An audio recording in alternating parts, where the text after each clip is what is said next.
अस्सलाम वालेकुम।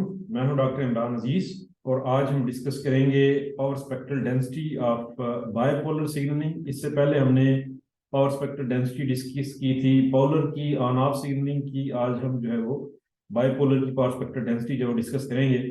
हमें पता है कि बायपोलर जो स्कीम है उसमें अगर आप ये नीचे देखें तो इसमें वंस और जीरोस को रिप्रेजेंट करने का तरीका ये होता है कि एक वन के लिए पॉजिटिव पल्स, दूसरे वन के लिए नेगेटिव पल्स, फिर उसके बाद जो वन आएगा अल्टरनेट जो वंस होंगे वो इन्वर्ट हो जाएंगे और जीरो के लिए जो है वो नो पल्स। ये इस तरीके से जो है ये सिग्नलिंग बायपोलर होती है। अल्टरनेट मार्क्स जो है वो इन्वर्ट होते हैं। एक वन पहले वन के लिए अगर पॉजिटिव पल्स है तो उसके बाद जो आने वाला वन होगा वो उसके लिए नेगेटिव पल्स होगी। ये यहाँ पे पॉजिटिव पल्स है तो उसके बाद जो आने वाला वन है उसके लिए नेगेटिव पल्स होगी। तो ये हमने जो है वो लास्ट टाइम देखा था। अब हम देखते हैं कि इसकी पावर स्पेक्ट्रल डेंसिटी कैसे फाइंड कर सकते हैं। ये हमारे पास जनरल रिलेशन है पावर स्पेक्ट्रल डेंसिटी किसी भी लाइन कोडिंग स्कीम की फाइंड करने के लिए। हम जो हमने ऑटो कोरिलेशन का रिलेशन फाइंड किया था इम्पल्स ट्रेन के लिए, हम वो फाइंड करेंगे। और फिर जो स्पेसिफिक पल्स शेप है जो कि इस केस में हमारे पास हाफ रेक्टेंगल है उसका फोरियर ट्रांसफॉर्म का स्क्वायर। तो पहले हम यहाँ पे जो हमारे पास ये जो हमारे पास पावर स्पेक्ट्रल डेंसिटी आई थी ये बेसिकली था S Y is equal to P of omega, ये फोरियर ट्रांसफॉर्म का स्क्वायर इनटू एस एक्स, यानी कि power spectral density of the input signal, जो कि हमारे केस में ये इम्पल्स थी। और इम्पल्स रिस्पांस वो ये पल्स जनरेट करेगा, कोई भी पल्स, जो कि इस केस में हम कह रहे हैं कि ये रेक्टेंगल है। तो इन दोनों को मल्टीप्लाई करके हमारे पास power spectral density of this line coding scheme आ जाएगी। तो इसमें अगर हम डिस्कस करें तो कहता है कि in this signalling this is the signalling scheme used in PCM these days. A zero is transmitted by no pulse and one is transmitted by pulse PT और minus PT depending upon whether the previous one was transmitted by minus PT और PT. अगर पिछला plus P T से represent हुआ है तो अगला minus PT से, अगर पिछला माइनस पीटी से रिप्रेजेंट हुआ है तो अगला जो है वो प्लस पीटी से रिप्रेजेंट होगा। वंस के लिए ये है और जीरो के लिए no pulse. With consecutive pulses alternating, we can avoid the DC wonder and thus cause a DC null in the power spectral density। क्योंकि अगर एरिया अंडर द कर्व, अगर हम इस ओवरऑल पल्स ट्रेन के लिए देखें तो जितनी पॉजिटिव पल्सेस होंगी उतनी ही नेगेटिव पल्सेस होंगी। अगर स्टैटिस्टिकली देखें तो एरिया अंडर द कर्व जो है वो जीरो हो जाएगा, जिसकी वजह से हम ये कह सकते हैं कि इसकी डीसी नल जो है वो पावर स्पेक्ट्रल डेंसिटी होगी, जो कि हमारा रिक्वायर्ड भी होता है। तो ये इस वाले से इसका एडवांटेज होगा बाइपोलर स्कीम का। हम आगे चल के देखते हैं। तो bipolar signaling actually uses three symbols PT, 0 and minus PT, and hence in reality it is ternary rather than binary। क्योंकि बाइनरी में तो दो हमारे पास सिंबल्स होते हैं लेकिन यहाँ पे तीन सिंबल्स हैं, तो इस वजह से कहता है इन रियलिटी ये टर्नरी सिग्नलिंग स्कीम है। जब हम पावर स्पेक्ट्रल डेंसिटी कैलकुलेट करने जाएंगे तो हमें ये एवरेजिंग पैरामीटर्स की वैल्यूज चाहिए होंगी, आर नॉट, आर एन। तो इनकी वैल्यूज फाइंड करने के लिए ये हमें पता है आर नॉट हमारे पास जो एवरेजिंग पैरामीटर होता है ये उस वक्त आता है जब हम इस पल्स ट्रेन को इतना डिले करें कि ये खुद अपने आप के साथ, हर पल्स अपने आप के साथ ही ओवरलैप कर रही हो। तो उस वक्त जो हमारे पास एवरेजिंग पैरामीटर होता है वो आर नॉट होता है। और इस पल्स की अगर स्ट्रेंथ ए के है तो चूंकि ये अपने आप के साथ ओवरलैप कर रही होगी तो उसकी जो एवरेज वैल्यू है वो A K square divided by total pulses. तो सम अप करके डिवाइडेड बाय टोटल पल्सेस, तो ये हमारे पास आर नॉट की वैल्यू आ जाएगी। अब अगर हम देखें तो ऑन दी एवरेज, क्योंकि half of the a case are zero and the remaining half are either one or minus one. क्योंकि इसमें प्रोबेबिलिटी ये है कि जितने वंस होंगे उतने ही जीरोस हो सकते हैं हमारी कम्युनिकेशन के अंदर। अब जीरो के लिए तो जो है वो नो पल्स है, जबकि वन के लिए एक पॉजिटिव पल्स आएगी और एक नेगेटिव पल्स आएगी। और दोनों केसेस में जब हम ए के स्क्वायर करेंगे, इन दोनों केसेस में जब ए के स्क्वायर करेंगे तो वो वन ही आएगा, प्लस वन ही आएगा। तो हम कह सकते हैं कि आर नॉट में हाफ ऑफ द प्रोबेबिलिटी जो है वो एन बाई टू पल्सेस के लिए या वो प्लस वन होगा या माइनस वन होगा, और other half of the pulses N by two के लिए जीरो होगा। तो इसको कैलकुलेट करेंगे तो आर नॉट की वैल्यू जो वन बाई टू हमारे पास आ जाएगी। आगे चलते हैं हम आर वन की तरफ। तो आर वन बेसिकली उस वक्त ये वो एवरेजिंग पैरामीटर है जब हम इस पल्स ट्रेन को इतना डिले करें कि ये वाली पल्स नेक्स्ट आने वाली पल्स के साथ ओवरलैप करे। यानी कि जो टाइम डिले है वो in the range of T B हो, टाइम टी बी जो है वो यहाँ से लेके यहाँ तक जो टाइम है वो टी बी है, तो वो इतना हो कि ये वाली पल्स आगे आने वाली पल्स के साथ वो ओवरलैप करना शुरू कर दे। तो इसमें जो हमारे पास फैक्टर आता है वो ए के और ए के प्लस वन की मल्टीप्लीकेशन और उसकी एवरेज वैल्यू होती है मौजूदा पल्स और अपकमिंग पल्स। तो अब ये है कि हमारे पास we consider the pulse strength product AK plus 1. There are four possible equally likely sequences of two bits, क्योंकि दो बिट्स हैं, एक अभी और एक अपकमिंग, तो इनके चार पॉसिबल सीक्वेंस हो सकते हैं। मौजूदा वन है, आगे वाला भी वन है, मौजूदा वन है, आगे वाला जीरो है, मौजूदा जीरो है, आगे वाला वन है, या दोनों जो जीरो है। तो इस केस में ये जो पहला वन है ये ए के होगा, इसकी स्ट्रेंथ ए के होगी, जो दूसरा ये वन है इसकी स्ट्रेंथ ए के प्लस वन होगी। इन दोनों को अगर मल्टीप्लाई करें, वन वन को मल्टीप्लाई करें तो प्लस तो वन हमारे पास आएगा, जबकि आगे जो तीनों हैं जीरो वन को या जीरो वन वन जीरो को या जीरो वन को या जीरो जीरो को मल्टीप्लाई करें, यानी कि ए के प्लस वन का ये प्रोडक्ट लें, तो इन तीनों केसेस में ये प्रोडक्ट जो है वो जीरो होगा। तो since bit 0 is encoded by no pulse, the product AK plus 1 is 0 for the last three of these sequences. तो क्योंकि यहाँ पे कोई पल्स नहीं है जीरो के लिए, तो इन तीनों का प्रोडक्ट जीरो हो जाएगा। This means that on the average 3n/4 combinations have 0 and all the n/4 combinations have non-zero AK plus 1 multiplication। यानी कि चार कुल हमारे पास कम्बिनेशन हो सकते हैं, चार कम्बिनेशन में से तीन कम्बिनेशन का जवाब जो वो जीरो है और एक कम्बिनेशन है जिसकी मल्टीप्लिकेशन नॉन जीरो है। तो अब हम ये कह सकते हैं कि R1 जो है उसमें 3n/4 के लिए जीरो, और एक जो 1n/4 है उसके लिए ये नॉन जीरो है। लेकिन अगर आप यहाँ पे देखें तो ये जो हमारे पास वन वन है, इसका मतलब है एक पॉजिटिव पल्स आई, उसके बाद यानी कि एक, इसका मतलब ये बिल्कुल यही वाली एग्जांपल है कि ये हमारे पास एक वन है, ये दूसरा वन है, तो जब भी दो वन इकट्ठे आएंगे तो वो उनके मार्क्स आपस में उलट होंगे। अगर ये पॉजिटिव पल्स है तो ये वाली नेगेटिव पल्स होगी, अगर पहले वाली नेगेटिव है तो दूसरी पॉजिटिव होगी। तो इन दोनों, ये दोनों प्लस या दोनों माइनस नहीं हो सकती, एक प्लस होगी या एक माइनस होगी, क्योंकि दोनों वन इकट्ठे आ रहे हैं। क्योंकि बायोपोलर में यही स्कीम यूज होती है कि जब भी दो वन इकट्ठे आएंगे तो एक प्लस होगा, दूसरा माइनस, या पहला माइनस है तो दूसरा प्लस, तो जब भी इनको मल्टीप्लाई करेंगे आंसर विल बी -1। तो इस वजह से ए के प्लस वन का जो प्रोडक्ट है वो -1 आएगा, और 3n/4 पल्सेस के लिए ये प्रोडक्ट जीरो होगा, क्योंकि ये इनमें कोई एक जो है वो जीरो मौजूद है। तो R1 will be equal to -1/4। इसी तरीके से अगर हम R2 के ऊपर जाएं, R2 का बेसिकली मतलब ये है कि हमारी जो पल्सेस हैं वो इतनी डिले हों, यानी कि ये अगर पल्स ट्रेन है,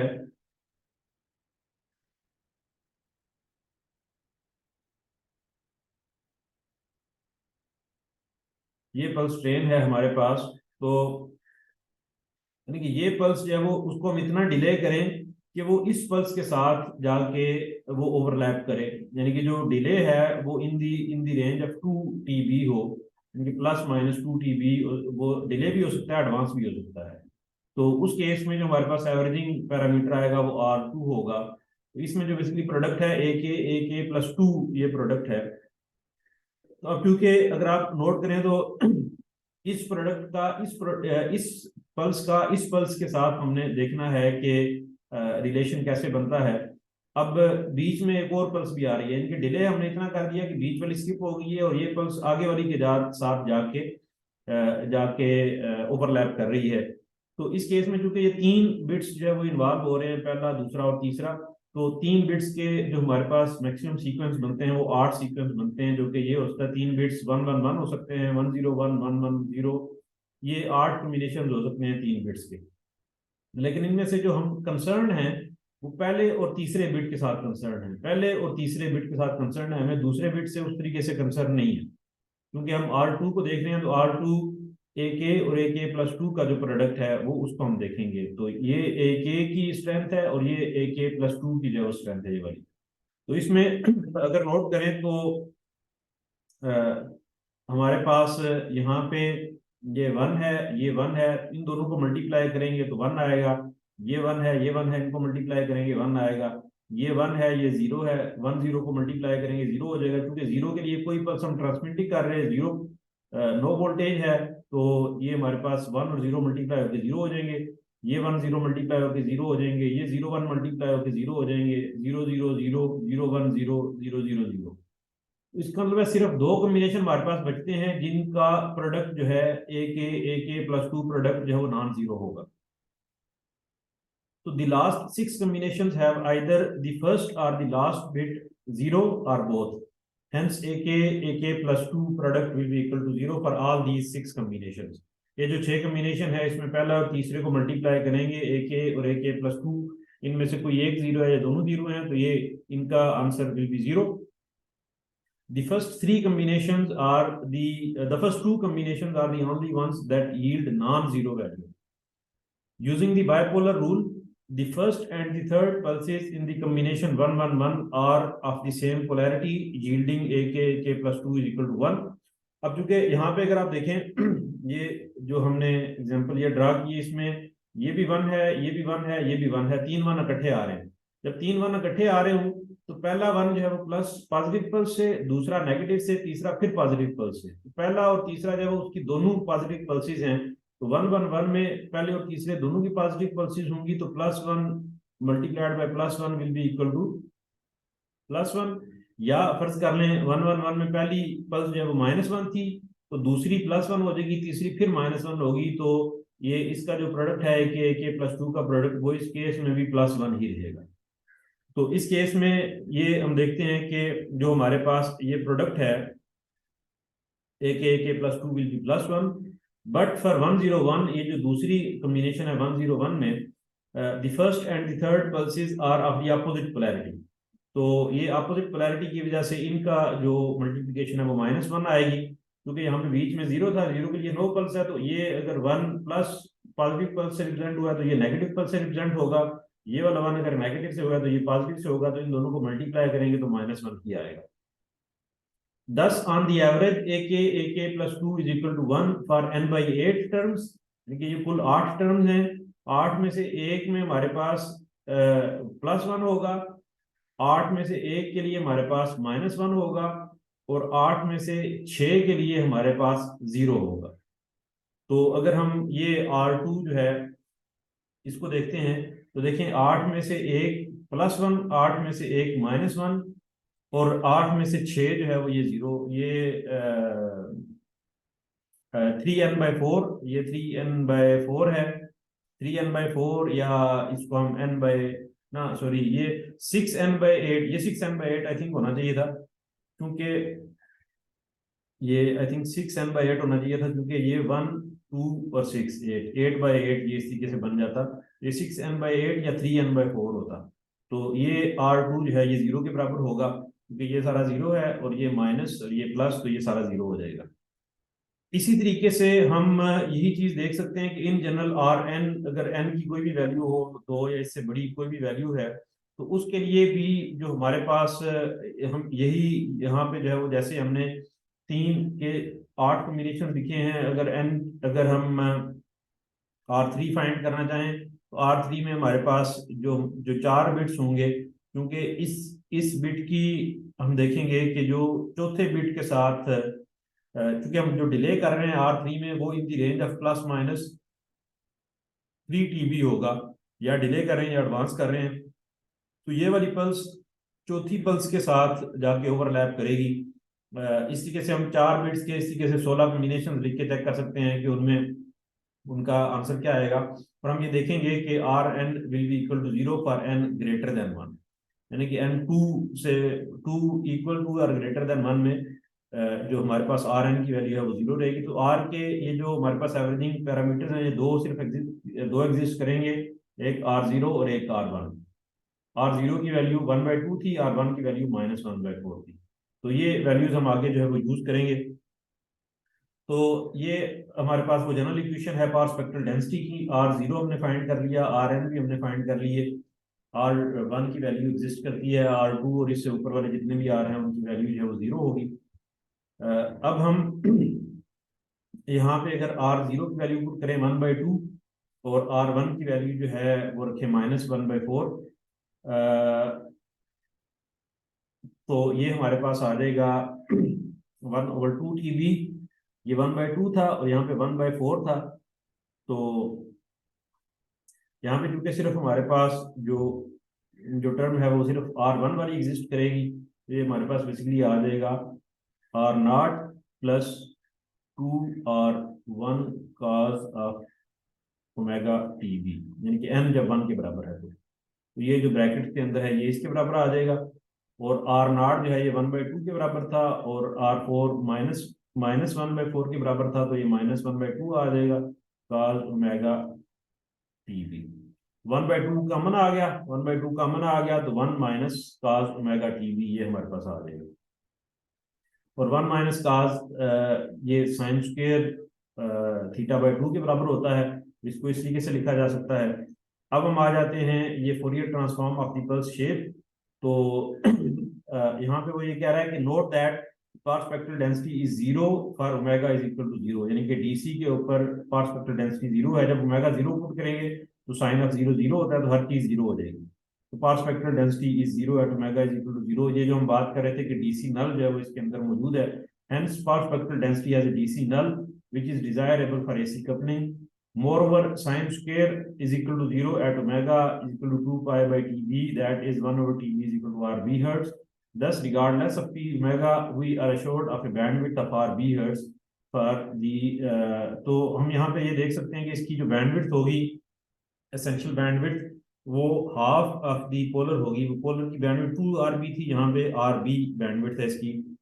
तो अगर ये पल्स जो है वो हाफ विड्थ पल्स हो PFT, तो ये हमारे पास हमने उसका फोरियर ट्रांसफॉर्म पता है, सिंक होता है, और उसका स्क्वायर जो है वो सिंक स्क्वायर आ जाएगा। तो ये सिंक स्क्वायर और साइन स्क्वायर ये हमारे पास आ जाएगी part spectral density of the bipolar signal. इसको अगर हम प्लॉट करते हैं तो इसका प्लॉट जो है वो इस तरीके से दिखता है। ये जो प्लॉट है बाइपोलर का, ये हमें प्लॉट दिखता है, और आप यहाँ से देख सकते हैं कि इसकी जो एसेंशियल बैंडविड्थ है, जो कि फर्स्ट 0 से लेके फर्स्ट नल तक जो बैंडविड्थ है वो RB हर्ट्ज है, जबकि पोलर के केस में यही जो बैंडविड्थ थी 0 से लेके फर्स्ट नल तक वो 2RB थी। स्प्लिट फेज में भी ये 2RB थी, लेकिन बाइपोलर के केस में ये RB यानी कि हाफ है कंपेयर टू पोलर। तो कहता है essential bandwidth is RB which is half than polar और on off and twice than the theoretical bandwidth. फिर भी ट्वाइस है थ्योरेटिकल बैंडविड्थ के, लेकिन बाकियों के कंपेयर्ड ये निस्बतन कम है। बाइपोलर के एडवांटेजेस क्या हैं? डीसी नल है, डीसी जो 0 फ्रिक्वेंसी है उसके ऊपर इसका कोई भी कंपोनेंट मौजूद नहीं है, ये ऐसे चलती है, और यहाँ पे इसकी मैक्सिमम जो है वो पीक एम्पलीट्यूड है इस फ्रिक्वेंसी के ऊपर। बैंडविड्थ इसका एडवांटेज है, RB बैंडविड्थ है। सिंगल एरर डिटेक्शन इसके अंदर मौजूद है, क्योंकि अल्टरनेट मार्क्स इन्वर्ट होते हैं तो सिंगल एरर को डिटेक्ट कर सकती है ये स्कीम। डिसएडवांटेजेस ये हैं कि power required is twice as that of polar, as rectified bipolar is on off, so power required for on off and bipolar are same। Non transparent है, इसमें से टाइमिंग इंफॉर्मेशन जो है उस तरीके से एक्सेप्ट नहीं की जा सकती। तो ये थी हमारे पास बाइपोलर सिग्नलिंग की power spectral density. I hope कि आप लोगों को इसकी समझ आ गई होगी। अगर कोई इशू हो तो आप कमेंट कर सकते हैं। Thank you very much.